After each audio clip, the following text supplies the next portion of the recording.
We also learn about like nanomaterials, we learn about biomaterials, so like bio.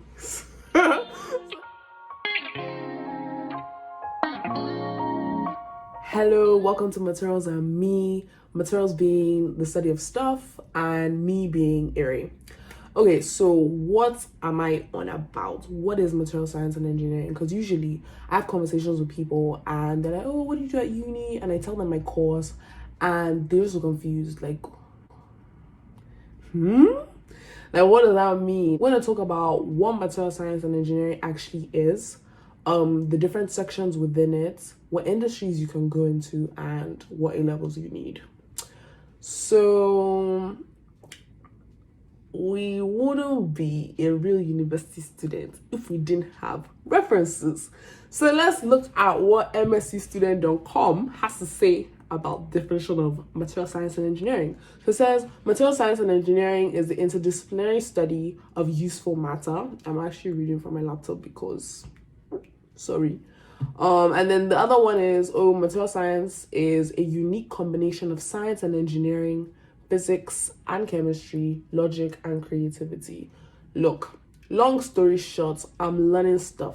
Material science and engineering, like I said, is the study of stuff. Like you're basically learning why materials behave the way they do, and then figuring out a way to alter materials to make them better, or even just make better materials, like if that's really what you want to do. Material science and engineering is an interdisciplinary course, like they're right, because at the end of the day, like you're combining all sorts of information from different fields of science and combining it together.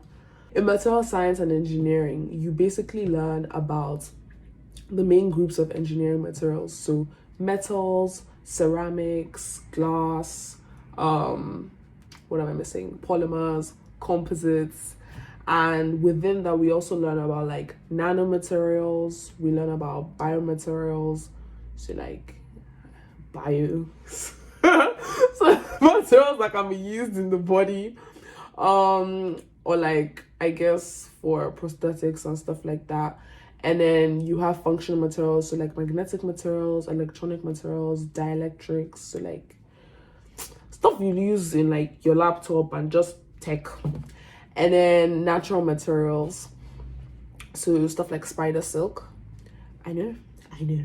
And also something like chocolate. Actually, chocolate is a material, so if you like food, you can do material science. And that's a nice segue into the next section, which is what industries can you go into if you study material science and engineering. And you can go in, I actually got this from my uni's websites, so yeah, I'm joking, I didn't, because then I have to reference it. Okay, so now we're going to talk about what industries you can go into when you study material science and engineering.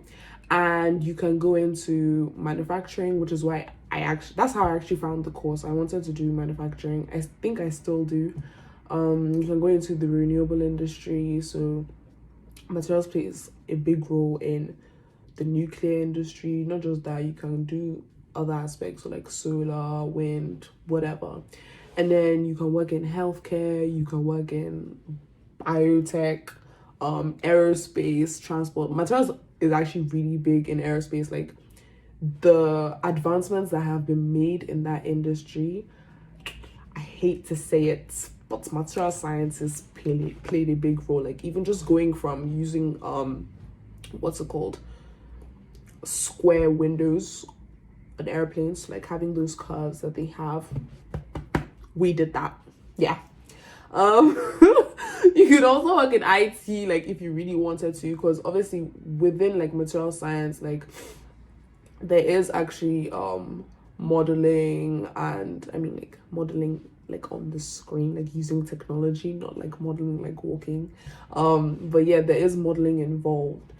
And so now onto A levels. So you've bought the market I'm selling you, the story I'm selling you, and you want to do material science and engineering, and you're like, okay, fine, Ari, what A levels can I do?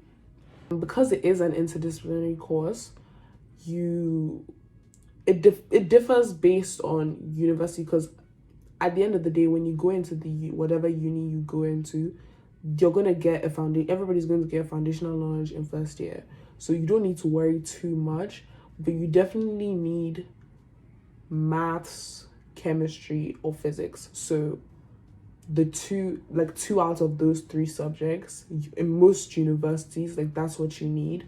I know for like Oxford, you definitely need to have like maths and physics, but don't quote me on that. And for my uni, it was choose between maths, chemistry, physics, like 2 out of the 3. But I would advise having physics. I didn't actually do physics A level, so you actually will survive, but definitely do maths. Like, if you don't do like chemistry, or if you don't do physics, that's fine, but do maths. I'm saying this from the bottom of my heart. Do maths. And do biology if you want to do biomaterials. But even if you want to do biomaterials, you don't actually have to have biology. So do the maths, do the physics, do the chemistry, or do maths and chemistry, or do maths and physics, but make sure you do maths. Like, you don't have to, but I strongly advise that you do maths. But what do I know? Anyways, we've come to the end of yet another video. I'm joking, it's the first one. So we've come to the end of the video. My energy has sort of fluctuated throughout this video.